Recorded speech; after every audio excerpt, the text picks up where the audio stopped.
coming to a crossroads. The three L's are, do you love it? The second L is it lucrative? The third L is leverage. It might not be a gig you love, but if it leverages you. Welcome to Music Career Therapy, brought to you by artistmanagers.io.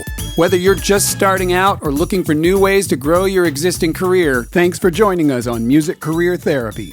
Welcome. Our guest today is Suzanne Koga. She's the manager for Roberta Flack and DeVell Crawford, as well as Wendy Colonna. She also works with Patty Austin, Valerie Simpson, Lisa Fisher, and a host of other amazing artists. Welcome today, Suzanne. Thank you so much. Glad to be here. We've known each other a while. It's really cool to be able to have a conversation about your managing career, because I know you've been doing that for a long time. Can you just start by just telling us a little bit about your story, how you got it started as a manager and how you met some of the folks? Right. So I was a vocal jazz minor and a pre-law major in college. I was studying a lot of vocal jazz at the time. And Roberta Flack came to perform in the area where I was in college. And she forever changed the way I experienced music. And I wanted to sing with her. I wanted to sing for her. I wanted to learn from her. As I read, she was teaching at Howard University here and there, doing, workshops. And I reached out to her through her fan page and fan mail at the time. This is kind of a long time ago, not to date myself. And it took me about 5 years of reintroducing myself, but I was able to get a job with her because basically I was really persistent, as she put it. And I started as her assistant, and I just kind of organized her office and basically went through what is now known as the Roberta Flack School of Music. And it involves probably hundreds of musicians, of managers, of agents that Roberta, who she just can't help herself, she schools us. And she would give me challenging opportunities. I remember the first week that I worked with her, she got on the phone with her then road manager and gave him the reasons why she was going to let him go. She hung up the phone and she gave me a stack of contracts and said, okay, you're my new road manager. Let's go. And I said, I was 2 years out of college and no idea. I said, I'm sorry, but I don't know how to do that. And she said, you will. I'm going to help you. Let's go. We have a date next week. And every time she would do this, I would get more white hairs and break out in a cold sweat. But sure enough, she taught me, corrected me, and I learned kind of the best way that I think there is to learn, which is by experience. And that said, it was not really the smoothest way, but wow, did I learn a lot. And she incorporated different facets of the music industry. I would say, understanding her personal schedule as it related to her studio work and things like that. I did all that for her. And then she kind of helped me to understand the business of live performance and the financial side of it, the contracts. I learned how to read a contract overnight. And then she taught me about music production. I would say in about 5 years of working with her, I had a pretty good understanding of the different parts of the business side of music, at least in this genre. She was squarely in the pop category at under the Warner umbrella. So working both in the studio and with the label, I got quite schooled in her Roberta Flack school. Is that how she worked with most people? Would just kind of throw them into the fire? Yeah, pretty much. I talked to members of her band, even today, and we all laugh about how she schooled us all and how, Jerry Barnes, who was a longtime bass player for her, and he joined her when he was in his 20s with his sister, Catrice Barnes. And they came up from North Carolina, where they'd really never had big music industry experience. And she had them solo. I remember in Japan, and she said, I want you to play this song. And Miles Davis came on the stage. And I just remember seeing Jerry Barnes was like his knees were shaking. And she said, you can do it. Just do it. Trust yourself. And we were laughing about that recently, that how much we learned that you just believe in yourself, because I basically it's trust. I trusted her to know my capacity, and I would step into it, and it got easier through time. But one of the big things that I was talking with Patty Austin about recently is that we learned, because she's a graduate of the Roberta Flack School of Music, because she was a background singer for Roberta for many years, is that you say yes to opportunity and you figure it out and you ask for help, you ask questions, and you just go forward, because nothing is ever cookie cutter in the music industry, is it? Never. Wow. So when you were working with her, how did you manage that from a mental health perspective of someone just saying, here, do this, where you're just fresh out of college and now you're the tour manager? Well, it felt like, so it was a kind of a conflicting experience of, this was my dream come true. So I grew up in Honolulu, and I would listen to Roberta and Quincy Jones, Patty Austin, Angela Bofield, Al Jarreau. And out of high school, maybe 6 years later, I was meeting all these people and I was interacting with them.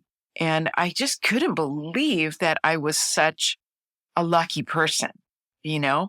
Mhm. So it was like a dream come true, and also my worst nightmare at the same time, because I could barely keep up. And I was super stressed out. But what I learned was that I learned how to know what I don't know. I learned how to look for mentors, and I would ask for help and advice. Early on, I met Baby Green, who manages Marcus Miller, Ken Ehrlich with the Grammys. Oh my God, the first time I went to the Grammys with Roberta 2 years after I started. Wow, that was such a learning experience. Oscar Cohen, Roberta's booking agent, who was Billie Holiday's agent and manager, and as well as Duke Ellington's. And, I found my people. Ann Ruckert, amazing mentors that kind of helped me and gave me answers when I had no idea. And of course, Roberta, who, to this day, I continue to learn from. Yeah, I would imagine she would be a fountain of wisdom given everything that she's done through her career. Well, also she understands teaching, because before she was ever a musician, she was a grade school and high school teacher in the DC public schools for 10 years after she graduated from college. So she knows how to inspire and challenge and teach whatever it is, whether it's English and, history or musicianship, or, she Yeah. taught my daughter how to sing on pitch like that. Wow. At all levels, I'm guessing she could pretty much turn people into experts. Oh, yeah. That's so just for younger viewers who may not be familiar with Roberta Flack, can you talk about some of the milestones that you got to experience working with her? I know that she was the first female artist to win a Grammy 2 years in a row for, was it Best Pop Artist, I think, at the time? Right. She did. No one else did that until Billie Eilish did that in 2020, I believe. And Roberta was 72, 73. She had that record for some time. One important thing that I think people don't realize is that Roberta didn't have commercial success until she was in her early 30s. And that said, she has always breathed music. That is her expression. And it's her, when asked, we recently produced a documentary about her life and career. And the interviewer asked her, to you, what is music? And she took a long time to answer. And she said, it's everything. So in the children's book that she just wrote, she encourages people, whether it's a child or, a grandparent reading the children's book to their grandkids or teachers, that, you find whatever your instrument is and you use it to express yourself. And she said, it could be a tennis racket. And that's Serena, right? Or with her, it was her piano and her voice.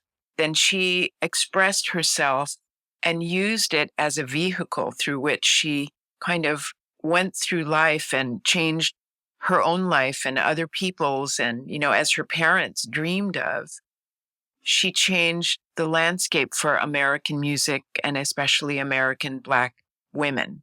She is also not really recognized as much as really being a trailblazer as a producer, because at the time she got a lot of pushback with that. Women were more just kind of vocalists, and being the arranger, songwriter, singer, and producer of her own music, she was in the forefront of kind of blazing the way for all the women that do that now. She got a lot of, I saw her, having these arguments with record label executives who did not want her to dilute her energy, but she really wanted control over her own music. I saw her continually recreate the way that she expressed even her hits. Killing Me Softly never became a live performance kind of, she never did it in an automated way, as I see many people who are legacy artists that sing their hit exactly as it was recorded. And by the 10,000th time they do it, they lose their ability to tell the story in the song. But I think because she continues to be such a creative force, she would change it and shift it and reimagine it with her band so that it was her expression through music was always fresh. I saw her not just with her music, but continue with her history as a teacher.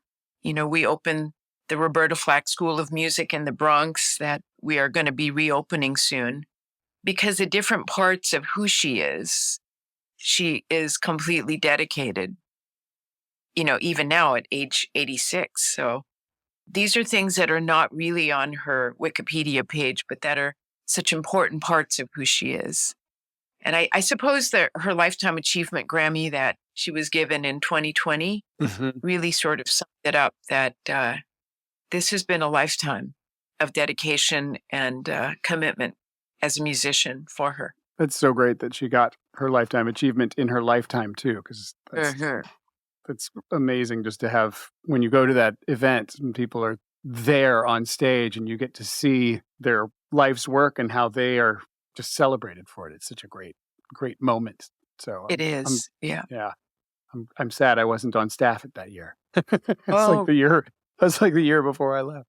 What was moving to me, Michael, was that I was on the floor with her for that Grammy, and the people that were being awarded that year, Lizzo, that was her big breakout year, and they came across the floor because Roberta was already in a wheelchair.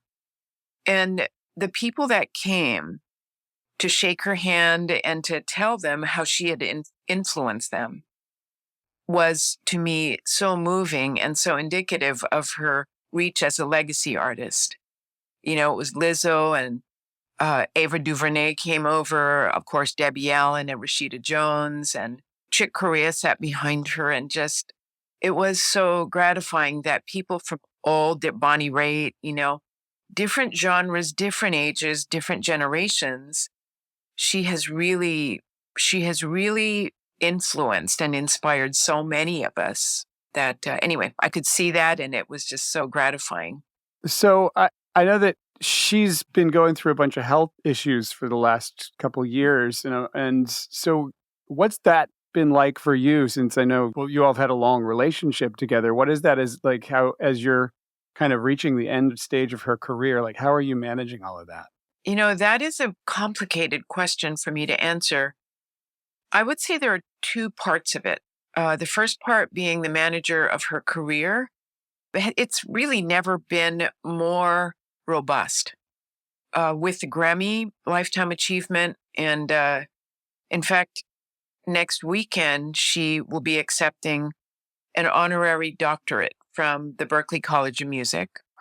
and she is receiving that with Usher. Her documentary came out late last year, and it has tremendous distribution. I can see every morning when I open my emails, I see that it's playing in Rio de Janeiro and Canada and in Europe, and people around the world who love her are seeing this documentary about who she is and her life. And so that came out in December, and in January, her children's book, The Green Piano, came out and did very well. And for Black History Month in February of this year, there was a giant billboard in New York about this book, which she's dreamed. She and I have been talking about that book for 20 years about her. So when she was young in North Carolina, she grew up in Black Mountain, and they were a poor family.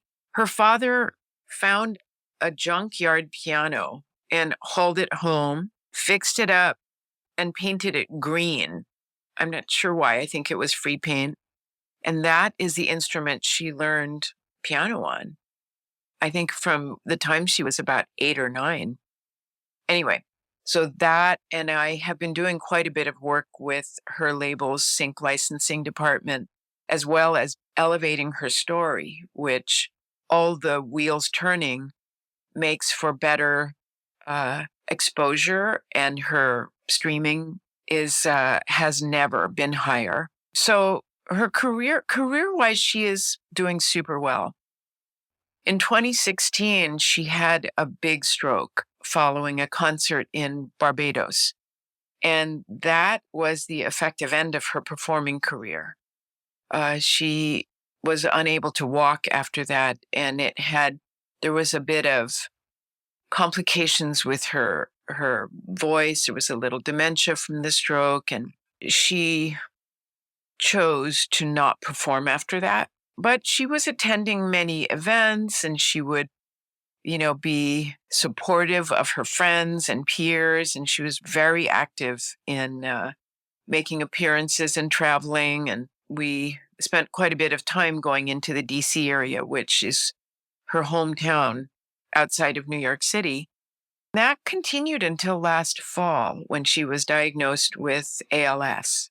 That has been super difficult. We made an announcement about it last fall. And I think for me, as her longtime friend and extended family member, it's been an honor to go through this time of life with her.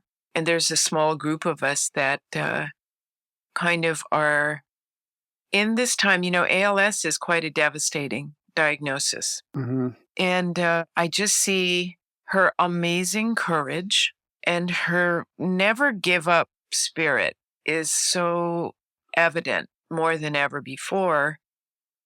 It's not about fear, and it's not about anger. There are many curveballs that are coming her way because of the ALS. And I can see her struggle through it, and we support her and love her, and she comes out of it over and over again. The number of very excellent physicians that are working with her to help her. She is now about 5.5 to 6 months past the outside of what they thought was her time. And none of them are really able to explain it. And I would guess that part of it is the power of music and what it means to her, because although she's now really unable to leave her home, what we began to do last fall, when it became clear that this was going to be her new normal, was to bring in friends, peers, and people that she loves to perform and visit with her in her home now. And an example of that is about 2.5 weeks ago, Alicia Keys came to visit her and played her piano and sang for her. And Ray Chu organized an orchestra and a choir to come and sing for her. And wow, they surround her bed, and they, And I can see how it transports her and it frees her. And, Lisa Fisher goes to sing for her often. And that I just see her close her eyes and she's free. And as she said, music is everything. And when it's there live, right there, she can feel it. And, she always is listening to music, but experiencing it in that way. And even when we run short of people at that level, then sometimes my partner, Jerry Jones, and I, we take up the slack and we sing for her. And, at any level, she loves music. Wow. Right. So that I think is like, what you do for the people you love is you try to see them and meet them where they are. And although she can't sing anymore, she can't talk anymore. She's on a ventilator, but her ability to express herself is so beautiful and so profound and it's still as intimate and vulnerable as she has always been. So anyway, that's kind of just what it's like from the two different perspectives of how I connect with her at this, after decades of knowing her. How long have you been working with her? Well, this year it's 34 years. That is a long career to be with any artist. Right. I've worked with tons of people in that time as well, but always there was a thread of working with her that has been my constant. So how do you manage working with other artists, and what kind of artists were you working with while also managing Roberta? How do you juggle massive superstar and then whomever else you're working with? I ask for help a lot. But Joan Martin and I, we started a management company and we took on Bernard Wright, Gabrielle Goodman, Gene Williams, a number of artists that through Roberta's leverage with the record labels, we did management work with artists like that. I took a position with Alan Toussaint in the 90s where I met him through the radio conglomerate MJI Broadcasting when I negotiated a deal for her to do a syndicated radio show, Brunch with Roberta. And Alan Toussaint's good friend, Josh Feigenbaum, who I negotiated with, asked me to help launch Alan's record label in New Orleans, which opened up an entire world for me. The music of New Orleans and the people there, it's like I'd say my fourth hometown. And it was not how I met Davell Crawford, but a way for me to connect, as he is, in my opinion, very subjectively, one of the greatest piano players ever to come out of New Orleans. But I got to work with Alan for 2 or 3 years and meet and experience the New Orleans music scene through him, which, there's nothing better, right? Yeah. But trying to build him and elevate him as the legend that he was, because when I came on board in the 90s, he was lesser known than he is now. Connecting him with Elvis Costello was brilliant on Josh Feigenbaum's part because it elevated Alan to the legacy artist that he truly is. So I opened up a whole New Orleans music area through that. And with the people that I've met working with Roberta, all the people that I loved, admired, and listened to as a young person going through my high school and college, I have been so fortunate to meet them and have opportunities to work around them and maybe with them. I remember hearing Lisa Fisher when I was in my early 20s and Patty Austin when I was in high school and meeting them and kind of building relationships with them. And I guess through the work I did with Roberta, they would have an understanding of what I do. And when there's opportunity now, I do what I do and I say yes to opportunity. And it still feels sometimes overwhelming, but, I have a lot of experience and I have quite a bit of wisdom, and still I reach for my mentors or I reach for the people that know more than me if I need to, like you. Well, I've learned some from you too, so it's always nice when mentors can go back and forth, I guess. You're working now with Valerie Simpson and Patty Austin, and a few of the folks you've mentioned, not necessarily as a manager. So, what's the work like that you do when you're working with these massive superstars, but kind of in a different role? I think that the root of anything I do with these other artists is based in tremendous respect for their musicianship, but underneath that is friendship. And kind of like with Roberta, we kind of walked through tough times together, especially the last 3 years. How ridiculous has this time been? Yeah. And, a very important thing I learned, if it was with Joan Martin, who's been my co-manager with Roberta for all these years, is that especially post Napster, it became much more important for artists to diversify their revenue. And when asked by young people who want to make a career out of music, I tell them you have to have multiple streams of revenue. And understanding how the landscape of music, the legality of music is changing. One thing I learned, I know you were definitely at the head of this of our chapter in San Francisco. When I learned about the 35-year right of the artist to reclaim their masters from a label. Mm-hmm. And a lot of legacy artists aren't really aware of it and have not tried to do it. And, I try to help and assist these and kind of, offer to inform or connect or, because I've done that with Roberta for now years, working with an amazing attorney, Ken Abdo. Oh yeah, I know Ken. Yeah, fantastic. And that has really helped her. It's greatly helped her. And, I don't know. I was asked by Patty Austin recently to come and basically road manage a gig she was doing in the Bay Area. And that is leading to another project that I kind of envisioned listening to her talk. We had quite a bit of time to sit and talk and listening to her memories. And, she and I just talked about the decades of time that we would see each other and filling in and laughing and filling in the memories that she forgot and I remembered and vice versa. I kind of envisioned this project where we tell her story through chapters and interviews. And it's kind of an evolving process. But I guess because of the friendship and long-term connectors and that she's seen me and I her through the years, it's organically evolving. A lot of these people have come in to see Roberta and sing for her. Valerie Simpson, what a tremendous friend she is to Roberta.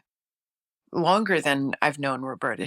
They've done songs together, written songs, recorded for each other, and have spent tons of time playing cards together.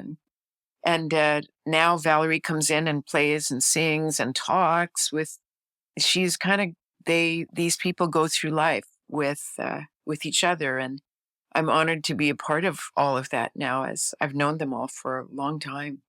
That's amazing.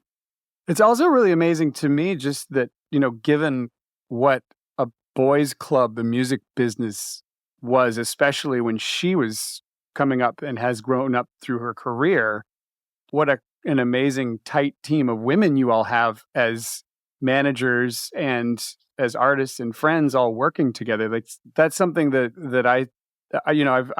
we've talked a lot with other artists, with female artists and their experiences on the road and touring and that sort of thing. And it just seems like being able to have a group of women working together just makes such a more powerful experience. And does that kind of go with your experience, or did you all have also a bunch of men making it easy or hard? Like how did that work for you guys? I think it was both. I think with the team that I work with for Roberta's label, the Warner umbrella, I think the men made it hard, and I don't know. I don't think it's a team of women. I think it's a team of people. I think the connector for me, generally, besides the music, of course, it is the relationship.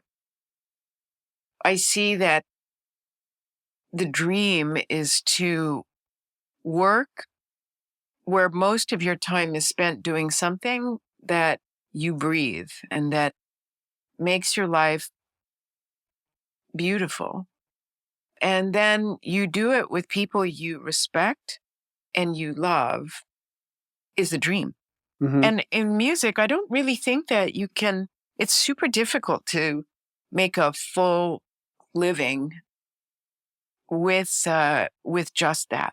And you have to understand what does it look like to to diversify your revenue so that you can support your dream. Because I can take some of these projects on and say yes to opportunity and be able to support myself because I have non music sources of revenue. And I tell all these artists to do the same. You know, DeVale Crawford, he teaches music and he has a gig for years. He was working at, he was music director for a church. And I'm trying to get him going on a merchandise line for the festivals he plays and, things like that where it's outside of live performance and his recorded catalog. Um, Wendy Colonna and I have envisioned kind of a healing website where, because she's a wealth of information about herbal remedies and cures. And if people have, whatever ails you, and she'll give you some, try chamomile tea for anxiety. And then we want to plug in music with that and listen to this. And this will help soothe you. And anyway, I try to look at different ways that we can support our dream because I guess to answer your question, it's the relationships. And like, I never gather around, I want to work with women and I want to work in this genre and I want to work like I think that what Roberta taught me is you reach for what moves you. And DeVell has done work with a heavy metal band that I just loved. And I try never to limit myself. So I wouldn't say it's a team of women. It's a team of people that I love and respect. Yeah, I guess I just noticed because I didn't realize your partner Joan was also co-managing with you. So that was the part that I was like, well, so you've got Roberta and yourself and another female manager, and then you have all these amazing support people like Valerie who's coming to sing to Roberta and stuff like that. It just seems like kind of a really cool group of friends, if nothing else. But it also seems like an unusual thing to see in the industry where you have women working together to do great work like that. That's just Mhm. just both not something that you see all the time, and I think it's just something worth pointing out as being extraordinary and really cool. Yeah, I think, maintaining relationships through the years is music is such a worldwide community. With Alan Toussaint, I met through him. Of course, I know Josh Feigenbaum, who I just saw last week in New Orleans, but I got to work with Bill Bragan, who is now in Abu Dhabi after he spent years with Joe's Pub and Lincoln Center after we left the record label that Alan founded. And, we text and talk and sometimes see each other when he's back in the country. He's such a visionary and amazing person. But first, for me, he's my friend. I think that is, for me, my community. These are people around the world that I've met, people that I've met through the Recording Academy. Truly important, lifelong friends. And if given the choice, absolutely, I'm going to call Leslie Ann Jones or Michael Winger and Larry Batiste. And, how much better can that be? Yeah, I think that's one of the best parts and one of the things that keeps most people in the music industry. I mean, it has to be a people sport because the challenges of living in the music industry and working in the music industry, if you don't enjoy the people you're working with, you might as well go and be a dentist. That's right. And you got to be willing, if you're going into management, you have to be willing to hear that set Yeah. thousands of times before you make the commitment. As we get near the end here, I know that you've been in the music business for a long time and you've worked with a lot of younger aspiring artists too. I know since we've known each other too. So I'm just wondering for artists that are coming up today Mm. and just trying to navigate the industry, what do you think are some of the most important things for young artists or emerging artists to focus on? I would say that there are two things that are easy to remember that I would say kind of distill what I know from all the time I've spent and how music has changed the experience of being in the business today and seeing what is it like for performing artists and recording artists at this point is that there are three, I call it the 3 L's. And the first being love. You have to love it. So much so that you have to diversify your revenue to support doing that because you might not make that much money in it. But if you love it, that will sustain you. I tell people in making a decision about should I do this project or should I take this gig or, in coming to a crossroads, the 3 L's are, do you love it? The second L is it lucrative? Because sometimes money comes our way in the music industry and you might get a good gig or there's a good opportunity to record. The third L is leverage. And sometimes it might not be a gig you love or might not pay that much, but if it leverages you, okay, well, that's good. And I try to tell them, if you can, try to get 2 out of 3 L's. If it's 3, do it. 2, probably. 1, maybe. It depends which of the L's and how important it is to you. But if it's 0, it doesn't pay anything, it's not going to leverage you, and it's not a gig you love, then pass. You don't have to, say yes to everything that comes your way. But try to get 2 out of 3. That's great advice. I like that one. It's a nice little formula. In a pinch. Definitely. Well, it's been a real pleasure talking with you as always, but it's nice to get some deeper insight into all the amazing work you've done. And thanks so much for having me. Yeah, well, thank you for joining us. It's been a pleasure. Our next guest will be Ryan Dusick, former drummer for Maroon 5. He's also the author of a new book, Harder to Breathe, which documents the rise of the band, his struggles with addiction, and finally redemption with his new career as a licensed therapist. If you enjoyed today's podcast, feel free to send me an email at hello@artistmanagers.io. We'd love to hear from you. We'll see you next time. Thanks. If you enjoyed today's podcast, feel free to send me an email at hello@artistmanagers.io. We'd love to hear from you.